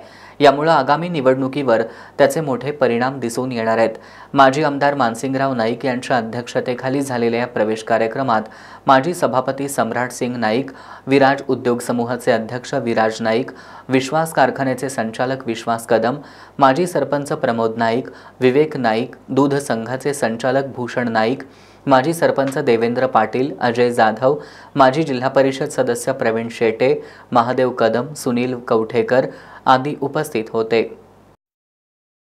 उपमुख्यमंत्री अजित पवार आणि त्यांचे पुत्र पार्थ पवार यांनी पुण्यातील महार वतनाची इनामी 40 एकर जमीन बेकायदेशीररित्या खरेदी केल्याचा आरोप भीमशक्ती सामाजिक संघटनेने केलाय। त्यामुळे या दोघांवर ॲट्रॉसिटी अंतर्गत गुन्हा दाखल करण्यात यावा आणि अजित पवार यांनी आपल्या मंत्रिपदाचा राजीनामा द्यावा अशी मागणी संघटनेच्या वतीने करण्यात आली आहे। या मागणीसाठी त्यांनी जिल्हाधिकारी कार्यालयासमोर आंदोलन केलं। छत्रपती शिवाजी महाराज, छत्रपती शाहू महाराज यांच्या काळात अनुसूचित जातीमधील शूर सैनिकांना त्यांच्या उदरनिर्वाहासाठी इनामी जमिनी दिल्या जात होत्या। पुढे मात्र धनदांडग्यांनी साम दाम दंडभेद याचा वापर करून या जमिनी हडपल्या। त्यामुळे या वर्गाच्या उदरनिर्वाहाचं साधनच काढून घेतल्यानं त्यांच्यावर उपासमारीची वेळ आली। पुण्यातील मुंडवा भागातील महार वतनाची 40 एकर जमीन उपमुख्यमंत्री अजित पवार यांच्या मुलानं आणि त्यांच्या खासगी कंपनीनं बेकायदेशीररित्या खरेदी केल्याचं नुकतंच समोर आलंय। त्यामुळे त्यांच्यावर ॲट्रॉसिटी अंतर्गत गुन्हा दाखल करण्यात यावा आणि अजित पवार यांनी आपल्या मंत्रिपदाचा राजीनामा द्यावा अशी मागणी भीमशक्ती सामाजिक संघटनेनं केली आहे। या मागणीसाठी त्यांनी आज जिल्हाधिकारी कार्यालयासमोर आंदोलन केलं। जमीन ज्यांच्याकडून घेण्यात आली त्या मागासवर्गीय कुटुंबाला ती परत देण्यात यावी अशी सुद्धा यावेळी मागणी करण्यात आली आहे। या मागणीचं निवेदन जिल्हाधिकारी कार्यालयाला देण्यात आलं। याची दखल घेतली नाही तर राज्यभर तीव्र आंदोलन छेडू असा इशारा यावेळी देण्यात आला। या प्रसंगी कोल्हापूर जिल्हाध्यक्ष सुनील जावळे, अरुण कांबळे, संजय कांबळे, भारत मोरे पाटील, राहुल जावळे, शशिकांत लाखे यांच्यासह अन्य कार्यकर्ते उपस्थित होते। जळगावमधील कवयित्री बहिणाबाई चौधरी उत्तर महाराष्ट्र विद्यापीठात झालेल्या 21व्या आंतरविद्यापीठ इंद्रधनुष्य युवा महोत्सवात शिवाजी विद्यापीठानं सर्वसाधारण उपविजेतेपद पटकावले। 3 सुवर्ण 1 रौप्य अशा पदकांसह एकूण 16 पारितोषिकं शिवाजी विद्यापीठानं पटकावली आहेत। जळगावमधील कवयित्री बहिणाबाई चौधरी उत्तर महाराष्ट्र विद्यापीठात 21व्या राज्य आंतरविद्यापीठ इंद्रधनुष्य युवा महोत्सव आयोजित करण्यात आला होता। या महोत्सवात राज्यभरातील 24 विद्यापीठांच्या संघांनी विविध 29 कलाप्रकारात कलाविष्कार सादर केलेत। यामध्ये शिवाजी विद्यापीठाच्या एकूण 55 सदस्यांचा संघ सहभागी झाला होता। या महोत्सवात मुंबई विद्यापीठ विजेते ठरलं तर शिवाजी विद्यापीठानं सर्वसाधारण उपविजेतेपद पटकावलंय। तसंच 3 सुवर्ण 1 रौप्य अशा पदकांसह एकूण 16 पारितोषिकं शिवाजी विद्यापीठानं पटकावली आहेत। जळगाव विद्यापीठाचे कुलगुरू डॉक्टर VL माहेश्वरी, जिल्हाधिकारी रोहन घुगे आणि प्रख्यात गायक संगीतकार आदर्श शिंदे यांच्या हस्ते पुरस्कार वितरण करण्यात आलं। शिवाजी विद्यापीठाच्या संघाला कुलगुरू डॉक्टर सुरेश गोसावी, प्रकुलगुरू डॉक्टर ज्योती जाधव, कुलसचिव डॉक्टर विलास शिंदे यांचं प्रोत्साहन तर विद्यार्थी विकास विभागाचे संचालक डॉक्टर तानाजी चौगुले, अधीक्षक सुरेखा आडके यांचं विशेष मार्गदर्शन लाभलं। संघाचे तज्ज्ञ मार्गदर्शक म्हणून बबन माने, संग्राम भालकर, प्राध्यापक प्रमोद पाटील, शंतनू पाटील, ऋषिकेश देशमाने, नितीन शिंदे, गणेश इंडीकर, सुमित कुलकर्णी आणि आकाश लिंगाडे यांनी काम पाहिलं। इचलकरंजी महानगरपालिकेच्या सार्वत्रिक निवडणुकीसाठी आज प्रभागनिहाय आरक्षण निश्चित करण्यात आलं। महानगरपालिका आयुक्त पल्लवी पाटील यांच्या अध्यक्षतेखाली झालेल्या या आरक्षण सोडतीत 6 जागा अनुसूचित जातीसाठी, 17 जागा नागरिकांचा मागास प्रवर्ग आणि 42 खुल्या जागा प्रवर्गासाठी निश्चित करण्यात आल्या। त्यापैकी 33 जागा महिलांसाठी ठेवण्यात आल्या आहेत। सोडत कार्यक्रमावेळी नाट्यगृहात इच्छुकांची मोठी गर्दी झाली होती। इचलकरंजी महानगरपालिकेच्या 16 प्रभागातील 65 जागांमधून आरक्षण निश्चिती आज करण्यात आली। महानगरपालिका आयुक्त पल्लवी पाटील यांच्या अध्यक्षतेखाली झालेल्या या आरक्षण सोडतीत सुरुवातीला 6 जागांसाठी अनुसूचित जातीचं आरक्षण काढण्यात आलं। त्यामध्ये प्रभाग क्रमांक 1A, प्रभाग क्रमांक 3A आणि प्रभाग क्रमांक 7A या 3 तसेच शासन निर्देशानुसार 16 अशा एकूण 4 जागा अनुसूचित जाती महिलांसाठी आरक्षित करण्यात आल्या। त्यानंतर नागरिकांचा मागास प्रवर्गाच्या OBC 9 जागांसाठीचे आरक्षण काढण्यात आले। त्यामध्ये 5A, 8A, 11A, 12A आणि 13A या 5 जागांवर महिलांचं आरक्षण निश्चित करण्यात आलं। सन 2021 नंतर नगरपालिकेचं सभागृह विसर्जित होऊन महानगरपालिकेत रूपांतर झालं। इचलकरंजी महानगरपालिका झाल्यानंतर पहिल्यांदाच निवडणुका होणार असून निवडणुकीसाठी 16 प्रभाग निश्चित करण्यात आलेत। त्यामध्ये 15 प्रभाग हे 4 सदस्यांचे तर 1 प्रभाग 5 सदस्यांचा असणार आहे। या निवडणुकीत 6 जागा अनुसूचित जाती जमातींसाठी, 17 जागा मागासवर्गीय आणि 42 जागा खुल्या प्रवर्गासाठी आरक्षित आहेत। यापैकी एकूण 33 जागा महिलांसाठी राखीव असून महिलांसाठीचं आरक्षण हे अनुसूचित जाती, मागासवर्गीय आणि खुल्या प्रवर्गातील प्रमाणानुसार समान प्रमाणात वाटप करण्यात आलं। या बातमीनंतर पाहूयात महत्त्वाच्या घडामोडी संक्षिप्त स्वरूपात। फास्ट न्यूजचे प्रायोजक गोकुळ। बाळ, फ्रीजमधून श्रीखंड काढ ना। आम्ही पूर्वी घरीच बनवायचो श्रीखंड, त्याची चवच वेगळी होती। आता काय सगळं रेडीमेड। आजी, हे श्रीखंड खाऊन बघ। आज तुझ्या आईनं घरीच बनवलं की काय? हे आहे गोकुळचं श्रीखंड। अगदी जिभेवर रेंगाळणार। जिभेवरच नाही तर मनावरही रेंगाळणार। गोकुळ श्रीखंड, मनावर रेंगाळणार। स्थावर मालमत्तेवरील मालकी हस्तांतरणास सेवा कर लागू होत नाही, सर्वोच्च न्यायालय। दिल्ली स्फोटाचं षडयंत्र रचणाऱ्यांना सोडणार नाही, भूतानमधून पंतप्रधान नरेंद्र मोदींचा इशारा। SITत हिंदू मुस्लिम अधिकाऱ्यांच्या समावेशाच्या आदेशाला सर्वोच्च न्यायालयाची स्थगिती। दिल्ली स्फोटाचा तपास NIAकडे, स्फोटातील मृतांची संख्या 12 वर। धर्मेंद्र यांच्या मृत्यूचं वृत्त खोटं, मुलगी ईशा देओलने पोस्ट करून दिली माहिती। दिल्ली बॉम्बस्फोटानं हादरल्यानंतर राज्यातील सर्वच यंत्रणा अलर्ट झाली आहे। सर्वत्र कडक पोलीस बंदोबस्त ठेवण्यात आलाय। कोल्हापुरातील करवीर निवासिनी श्री अंबाबाई मंदिराच्या सुरक्षेतही वाढ करण्यात आली आहे। भाविकांची काटेकोर तपासणी करूनच मंदिरात प्रवेश दिला जातोय। दिल्लीतील लाल किल्ल्याजवळील मेट्रो स्थानकाच्या बाहेर सोमवारी एका कारमध्ये भीषण स्फोट झाला। या हल्ल्यात आत्तापर्यंत 12 जणांचा मृत्यू झालाय तर 24 जण गंभीर जखमी झालेत। या स्फोटानंतर सर्वच यंत्रणा अलर्ट झाली आहे। देशातील महत्त्वाची मंदिरं, रेल्वे स्थानकं, गर्दीच्या ठिकाणी कडक सुरक्षा व्यवस्था आहे। कोल्हापुरातील करवीर निवासिनी श्री अंबाबाई मंदिराच्या सुरक्षेतही वाढ करण्यात आली आहे। सध्या अंबाबाईचा दक्षिणायन किरणोत्सव असल्यानं भाविक मोठ्या संख्येनं येत आहेत। दिल्ली स्फोटानंतर मंदिराच्या 4ही प्रवेशद्वारावर पोलीस बंदोबस्त वाढवण्यात आलाय। मेटल डिटेक्टरसह अन्य उपकरणांच्या सहाय्यानं भाविकांची पूर्ण तपासणी करूनच मंदिरात प्रवेश दिला जातोय। मंदिराच्या सुरक्षेच्या दृष्टीनं पोलीस यंत्रणा अतिशय सतर्क झालेली आहे। आपली पण सुरक्षा यंत्रणा आपण सतर्क केलेली आहे। मंदिराच्या आवारात कोणतेही बॅग, पिशव्या आणण्यास आपण मनाई केलेली आहे। त्याचबरोबर मंदिराच्या दक्षिण बाजूला लगत असणारं जे पार्किंग आहे तिथं पण बाह्य गाड्या तपासणीची यंत्रणा नसल्यामुळं आपण बाह्य वाहनं शिरकाव करण्यास मज्जाव केलेला आहे। त्याचबरोबर पोलिसांच्या मार्फत प्रत्येक गेटवर अधिक जवान तैनात करून ही सुरक्षा व्यवस्था चांगल्या पद्धतीने राहील अशी व्यवस्था केलेली आहे। सर्व परिसरातील दुकानदारांना आपण कोणतेही बॅग अथवा पिशव्या ठेवून न घेण्याच्या सूचना केलेल्या आहेत। अशा पद्धतीनं आपण आपल्या परीनं आपली सुरक्षा व्यवस्था कशी मजबूत राहील यासाठी प्रयत्नशील आहे। स्फोटाच्या पार्श्वभूमीवर मंदिरासह जिल्ह्यातील महत्त्वाच्या ठिकाणीही सुरक्षा व्यवस्था वाढवण्यात आली आहे। करवीर तालुक्यातील खुपेरे ग्रामपंचायतीच्या 3 सदस्यांना अतिक्रमण केल्याच्या कारणावरून जिल्हाधिकाऱ्यांनी अपात्र ठरवलं होतं। त्यानंतर तिघांनी पुणे आयुक्तालयात दाद मागितली होती। मात्र पुण्याच्या अतिरिक्त विभागीय आयुक्त कविता द्विवेदी यांनी जिल्हाधिकाऱ्यांचा निर्णय कायम ठेवलाय। खुपेरे ग्रामपंचायतीमध्ये एकूण 15 सदस्य आहेत। यामध्ये आमदार चंद्रदीप नरके गटाकडे 8 सदस्य असल्यानं त्यांच्या गटाची सत्ता आहे। विरोधी गटाकडे 7 सदस्य आहेत। 1 वर्षापूर्वी विरोधी गटाच्या सदस्या शीला चौगले आणि संगीता कांबळे या अतिक्रमण केलेल्या कारणावरून अपात्र झाल्या होत्या। त्यानंतर विरोधी गटाकडून माजी सरपंच प्रकाश चौगले यांनी जिल्हाधिकाऱ्यांकडे सत्तारूढ गटाचे सदस्य अमर कांबळे, वनिता कांबळे, शुभांगी पाटील यांनी अतिक्रमण केल्याची तक्रार दिली होती। त्यानंतर जिल्हाधिकाऱ्यांनी या तिघांना अपात्र केलं होतं। या तिघांनी याबाबत पुणे आयुक्तालयात दाद मागितली होती।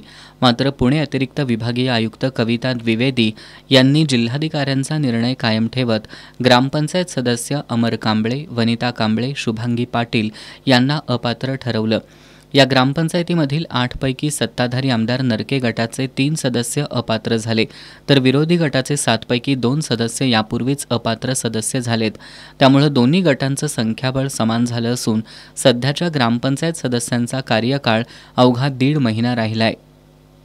करवीर निवासिनी श्री अंबाबाई देवीच्या दक्षिणायन किरणोत्सवाच्या पारंपरिक 3ऱ्या आणि वैज्ञानिक अभ्यासासाठीच्या 5व्या दिवशी मावळतीची सूर्यकिरणं 5:45 वाजता देवीच्या गुडघ्यापर्यंत पोहोचली। ढगाळ वातावरणामुळे किरणोत्सव पूर्ण क्षमतेनं न झाल्यानं भाविकांची निराशा झाली। करवीर निवासिनी श्री अंबाबाई मंदिरातील दक्षिणायन किरणोत्सव सोहळ्याचा पारंपरिक पद्धतीनं 3रा तर वैज्ञानिक अभ्यासासाठीचा 5वा दिवस आहे। आज ढगाळ वातावरणामुळे किरणोत्सव पूर्ण क्षमतेनं झाला नाही। हवेतील आर्द्रतेची तीव्रता 60 इतकी होती, त्यामुळे दिवसभर ढगाळ वातावरणामुळे काहीशी थंडी जाणवत होती। सोमवारी अंबाबाई किरणोत्सवादरम्यान किरणांची तीव्रता प्रखर असल्यानं अंबाबाई नखशिखांत उजळून निघाली होती। मात्र आज ढगाळ वातावरणामुळे किरणोत्सवात व्यत्यय आला। सायंकाळी 5:09 कमी तीव्रतेच्या किरणांनी महाद्वार दरवाजातून प्रवेश केला। गरुड मंडप, गणेश मंडप, कासव चौक, पितळी उंबरा, चांदीचा उंबरा असा प्रवास करत 5:45 कशी बशी किरणं मूर्तीच्या गुडघ्यापर्यंत पोहोचली। आजच्या या किरणोत्सवाच्या पारंपरिक किरणोत्सवाचा 3रा दिवस आणि आपल्या नवीन आपण अभ्यास करतोय त्यातला 5वा दिवस, अशा पद्धतीनं आज किरणोत्सवाचा सुरुवात ही ढगाळ हवामानानंच झाली आणि त्यामध्ये सुरुवातीलाच 5:10 साधारण 3000 लक्षच्या आसपास किरणं मिळाली, परंतु नंतर ढगाची झालर वाढत गेल्यामुळं गणपती मंदिरामागं कोणतंच रिडिंग मिळालं नाही। परंतु पितळी उंबऱ्यापाशी थोडासा किरणांचा तिथं शिरकाव झाला आणि तिथून अतिशय धीम्या गतीनं आणि अतिशय कमी तीव्रतेची किरणं ही गाभाऱ्यापर्यंत पोचली। 5:42 चरणस्पर्श होऊन ही किरणं 5:46 म्हाळुंगापर्यंत जाऊन थांबली आणि तिथपर्यंत हा किरणांचा प्रवास राहिला। 0.3 लक्स इतक्या कमी तीव्रतेनं, म्हणजे एक मेणबत्तीच्या पेक्षा कमी तीव्रतेच्या क्षमतेची किरणं ही गाभाऱ्यापर्यंत पोचलेली दिसली। त्यातच काही अडथळ्यांचा तिथं हे असल्यामुळं आज किरणांचा प्रवास तिथपर्यंतच झाला आणि ह्या आजच्या दिवसाचा किरणोत्सव ढगाळ हवामानामुळं एकदम कमी तीव्रतेच्या किरणांनीच साजरा झाला। किरणोत्सव पाहण्यासाठी मोठ्या संख्येनं भाविकांनी हजेरी लावली होती। मात्र किरणोत्सव पूर्ण क्षमतेनं न झाल्यानं भाविकांची मोठी निराशा झाली। आपण शरीराची काळजी घेण्यासाठी व्यायाम करतो, पण मेंदू सतत कार्यक्षम राहावा यासाठी सुद्धा व्यायाम आहेत आणि त्यांची सुद्धा जिम आहे। हे ऐकून तुम्हाला आश्चर्य वाटेल। यातून तुमच्यामध्ये ही जिम पाहण्याची उत्सुकता वाढली असेल तर तुम्ही उद्या 12 नोव्हेंबरला कोल्हापुरातील विवेकानंद महाविद्यालय परिसरात ही जिम पाहू शकता आणि मनाची, मेंदूची क्षमता वाढवणारे व्यायाम करू शकता। जाणून घेऊयात माइंड जिम या अनोख्या संकल्पनेबद्दल। मनशक्ती प्रयोग केंद्र लोणावळा आणि स्वामी विवेकानंद शिक्षण संस्था कोल्हापूर यांच्या संयुक्त विद्यमानं आज 11 नोव्हेंबर आणि उद्या 12 नोव्हेंबर या 2 दिवसांसाठी यश शांतीसाठी न्यू वे हा एक अनोखा उपक्रम कोल्हापुरात विवेकानंद महाविद्यालयाच्या परिसरामध्ये आयोजित करण्यात आला आहे। या उपक्रमामध्ये आपल्या आयुष्यातले ताणतणाव आपण कसे कमी करायला हवेत, ताणमुक्त यश कसं मिळवायला हवं यासाठी वेगवेगळ्या विवेचन सत्रांचं आयोजन करण्यात आलं आहे। त्याचबरोबर इथे एक वेगळी संकल्पना आपण आत्ता बघणार आहोत, माइंड जिम। आपल्या सगळ्यांनाच माहिती आहे की आपल्या शरीर स्वास्थ्यासाठी आपल्याला व्यायामाची गरज असते, शरीराला व्यायामाची गरज असते, तसं मन सुदृढ ठेवण्यासाठी सुद्धा व्यायाम आहेत। ॲक्टिव्हिटी आहेत, तर त्या नेमक्या काय आहेत आणि ही माइंड जिम संकल्पना नेमकी काय आहे हे जाणून घेऊयात मनशक्तीचे जीवनदानी साधक मयूर चंदणे यांच्याकडून. नमस्कार सर. नमस्कार. माइंड जिम ही नेमकी काय संकल्पना आहे? माइंड जिम ही जी संकल्पना आहे की आता तुम्ही जे म्हटलं असं की मनासाठीची व्यायामशाळा, शरीरासाठी व्यायामशाळा असते, मनासाठी व्यायामशाळा कुठे असते? मन काही दाखवता येत नाही ना. माझ्या मनात राग आला म्हणजे किती राग आला, मला काल 5 लिटर भीती वाटली, क्वांटिफिकेशन नाही आहे. मुळात मन असतं, आपण म्हणतो फक्त माझ्या मनात आलं म्हणजे कुठे आलं, तर आपल्याला ते दाखवता येत नाही. मग ते ना डिस्प्ले करण्याची जी व्यवस्था आहे ती या माइंड जिममध्ये आपण केलेली आहे की आपण आपलं मन शोधायचं, मनाचा शरीरावरती होणारा परिणाम, आपल्या मनाचा मेंदूवरती परिणाम होतो, शरीरावरती परिणाम होतो, तो आपल्याला मोजता येऊ शकतो आणि त्याच्यातून आपल्या मनाची दिशा समजू शकते. मग मनाची एकाग्रता किती आहे, मनाची चंचलता आहे का स्थिरता आहे, किंवा आपण म्हणतो की कॉन्सन्ट्रेशन रिटेन करणे म्हणजे आपण स्थिरतेने एखादी गोष्ट आपण धारणा म्हणतो, ती धारणाशक्ती माझी किती आहे, तर हे शोधण्यासाठी माइंड जिमचा आपण उपयोग केलेला आहे. आता मनशक्ती केंद्रामध्ये खूप मोठ्या प्रमाणावरती या सगळ्याची यंत्रणा आहे. म्हणजे एक आपण स्वतंत्र इमारतच उभी केलेली आहे. पण तिथे आलात तर मग एकदम हायटेक अशा EEG बेस असे माइंड ट्रेनिंग ॲक्टिव्हिटीज आहेत. आता उदाहरणार्थ आम्ही एक काय केलेलं आहे की असा एक रेस ट्रॅक तयार केलेला आहे 15-20 फुटाचा आणि त्याच्यामध्ये 2 फिजिकल कार असतात आणि 2 प्लेयर तिथे उभे असतात. समोर स्क्रीनवरती काउंटडाऊन होतं, प्रत्येकाचं कार वेगवेगळी आहे आणि त्या 2 मिनिटांमध्ये तुमचे किती लॅप्स कंप्लीट होत आहेत कारचे ते आपल्याला शोधायचं आहे. पण तुमच्या हातात कंट्रोल काही नाही आहे. तुमचं कॉन्सन्ट्रेशन असेल तरच तुमची कार चालेल, कॉन्सन्ट्रेशन नसेल तर कारला ब्रेक लागेल. आता हे कसं करतो आपण, तर आम्ही डोक्याला असं एक EEGचा बँड लावतो. म्हणजे आपल्या मनातली स्थिती बदलली की आपल्या मेंदूतून निघणारा जे EEG असतो, म्हणजे EEG म्हणजे इलेक्ट्रोएन्सेफेलोग्राम, जसं हार्ट बीट आपण घेतो तसं मेंदूतून निघणाऱ्या लहरींना मोजण्यासाठी इलेक्ट्रोएन्सेफेलोग्राम, तर ते आपण यंत्र जोडलेलं असतं आणि त्या ब्रेनवेव्स डिटेक्ट करून जर कॉन्सन्ट्रेशनशी रिलेटेड ब्रेनवेव्ह जनरेट झाल्या तरच कार चालते, त्याला ट्रिगर मिळते. आणि जर नाही झालं तर कॉन्सन्ट्रेशन नाही झालं तर कारला ब्रेक लागतो. आता अशाच काही ॲक्टिव्हिटी इथे आता ज्या जवळजवळ आपण एक 30-35 तरी ॲक्टिव्हिटीज आहेत की ज्या आपल्या मेंदूच्या विकासासाठी आहेत. आता उदाहरणार्थ आपला डावा मेंदू आणि उजवा मेंदू, तर मोस्टली काय होतं अभ्यासामध्ये किंवा स्कूलिंगमध्ये स्टडीजमध्ये डावा मेंदूकडे जास्त लक्ष असतं. म्हणजे आपल्या डावा मेंदूमध्ये काय logical thinking, sequential thinking, analysis, synthesis, science and maths, म्हणजे अभ्यास संबंधित सगळे विषय जे आहेत ते मोस्टली डावा मेंदूशी संबंधित आहेत. आणि उजव्या मेंदूमध्ये art and music, creativity, holistic thinking, intuition की ज्याच्यावरती आपल्याला लक्ष नसतं. आता असं हे आहे की जगामध्ये ज्यांचा उजवा मेंदू जास्त प्रबळ आहे अशा माणसांनी जग बदललं. उदाहरणार्थ लिओनार्दो विन्सी असेल, वॉल्ट डिस्ने असेल, अल्बर्ट आइन्स्टाईन आहे, न्यूटन आहे, डॉक्टर APJ अब्दुल कलाम, हे सगळी उजव्या मेंदूची माणसं आहेत आणि त्यांना त्यांच्या डावा मेंदूची साथ आहे. आता हे कळण्यासाठी उजव्या मेंदू संबंधित ॲक्टिव्हिटीज मुलांना द्यायला पाहिजे आणि म्हणून या माइंड जिममध्ये आहे ना अशा ॲक्टिव्हिटीज आहेत की ज्याच्यामध्ये उजव्या मेंदूला ट्रिगर मिळेल, डाव्या आणि उजव्या मेंदूचं फंक्शनिंग वेगवेगळं कसं आहे हे दिसेल आणि त्याप्रमाणे त्यांना स्वतःला समजेल की आपण काय करावं. आणि म्हणून त्यासाठी ह्याची एक घाट आम्ही आता घातलेला आहे कोल्हापूरमध्ये आणि हे फिरतं माइंड जिम आहे. स्थिर माइंड जिम आमचं इथे लोण्याला मनशक्तीमध्ये आहेच आहे. आता जर तुम्हाला एखादी ॲक्टिव्हिटी बघायची असेल ब्रेन वेवरती तर इथे एक ॲक्टिव्हिटी आपण ठेवलेली आहे की आता उदाहरणार्थ इथे आपण काय केलेलं आहे की यांच्या मेंदूला इथे आपण आता एक सेन्सर लावलेला आहे आणि या सेन्सरच्या माध्यमातून हा वायरलेस आहे की त्यांच्या मेंदूतल्या लहरी मोजल्या जात आहेत. आणि इथे हा बघा, हा बॉल दिसतोय, जर एकाग्र झाले ना तरच बॉल हवेत उडतोय. आता जर आहे बघा, आता एकाग्रता कमी झाली, आपण बोलतोय तर त्यांचं लक्ष आपल्याकडे गेलं की बॉल खाली पडतो. तर अशा वेगवेगळ्या ॲक्टिव्हिटीज आपण तयार केलेल्या आहेत.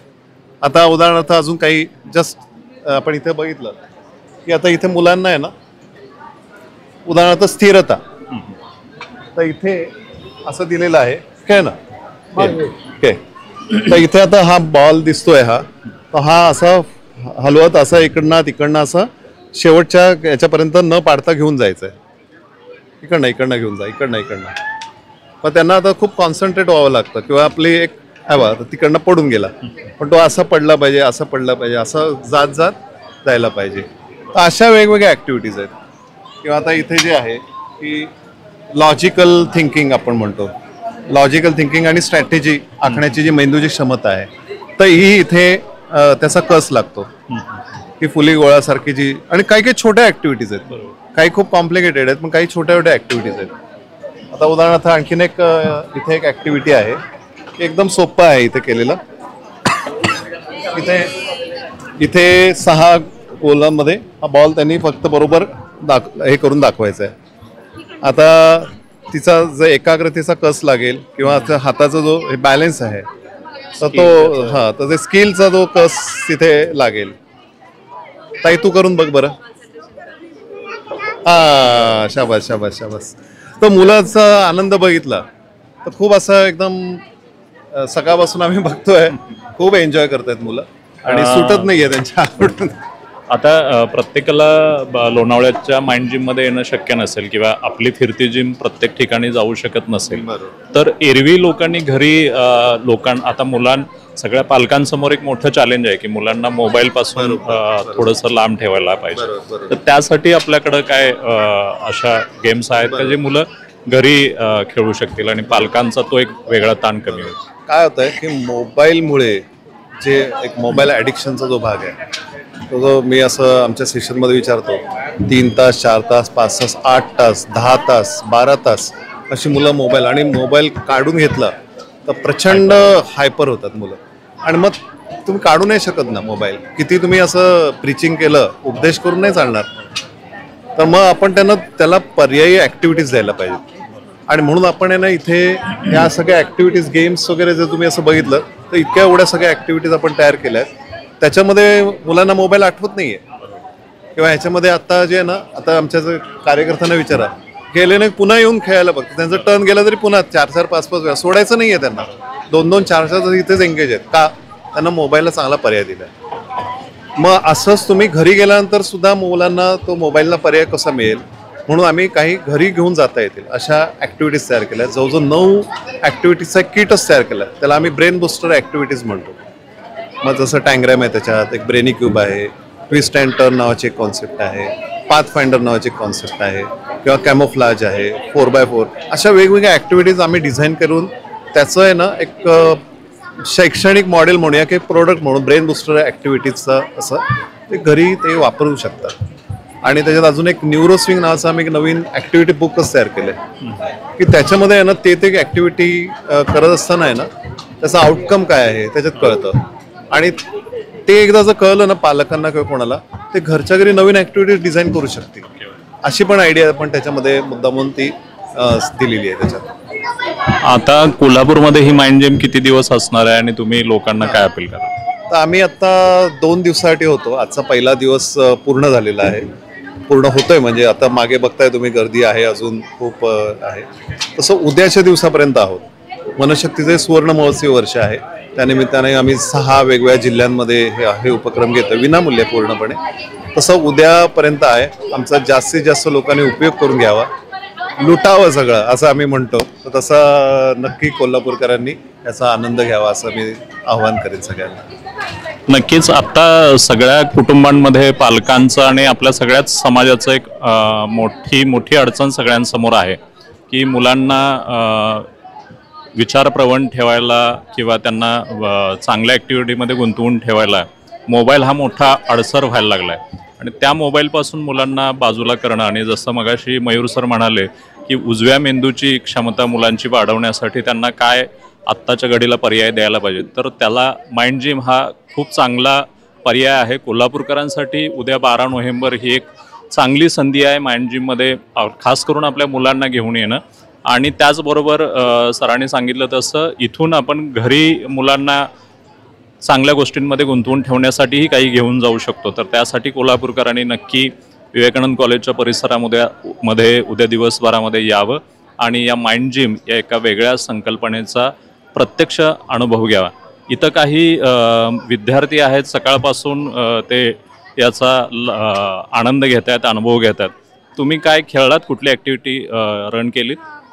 बऱ्याच बघितलं. काय अनुभव होता तुमचा, काय वेगळेपण जाणवलं? मनाला एक प्रकारचा म्हणजे भले आपण त्यात जिंको किंवा न जिंको पण नवीन काहीतरी करायला मिळाल्याचा आनंद मिळाला. आणि याच्यामधून काय म्हणजे तुम्हाला कुठले स्किल तुमचे डेव्हलप व्हायला पाहिजे असं वाटतं या सगळ्या ॲक्टिव्हिटी? कॉन्सन्ट्रेशन, आणि भले आपण म्हणजे जिंकू किंवा न जिंकू त्याच्याबद्दल आपल्याला म्हणजे असं वाईट वाटून घेण्याची जास्त गरज नाही. म्हणजे एखादी संधी आता गेली तर दुसरी संधी पण आपल्याला मिळेल ना, मग आपण एखादी गोष्ट लगेच कधी सोडून द्यायची.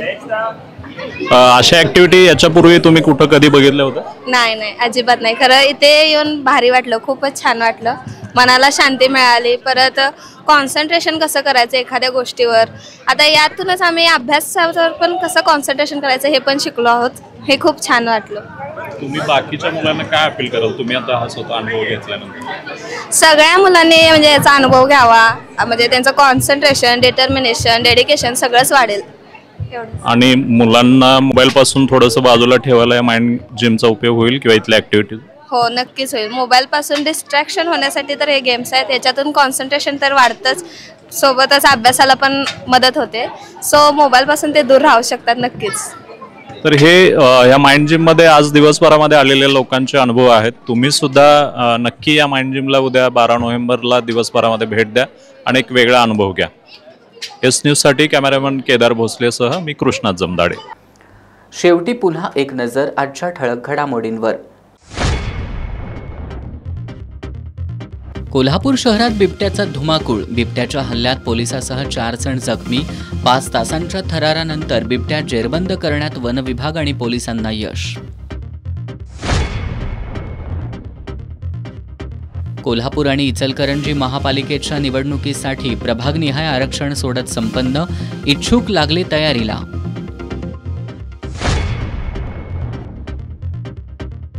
दिल्ली बॉम्बस्फोटानंतर कोल्हापुरात यंत्रणा अलर्ट मोडवर. श्री अंबाबाई मंदिराच्या सुरक्षेत वाढ. काटेकोर तपासणी करूनच भाविकांना मंदिरात दिला जातोय प्रवेश.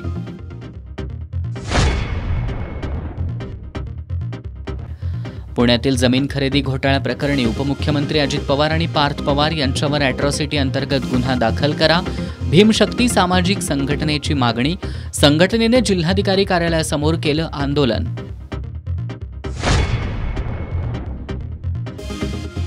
आणि शिवाजी विद्यापीठ अंतर्गत कोल्हापूर झोनल फुटबॉल स्पर्धेला आजपासून प्रारंभ. स्पर्धेत 16 महाविद्यालयातील संघांचा सहभाग.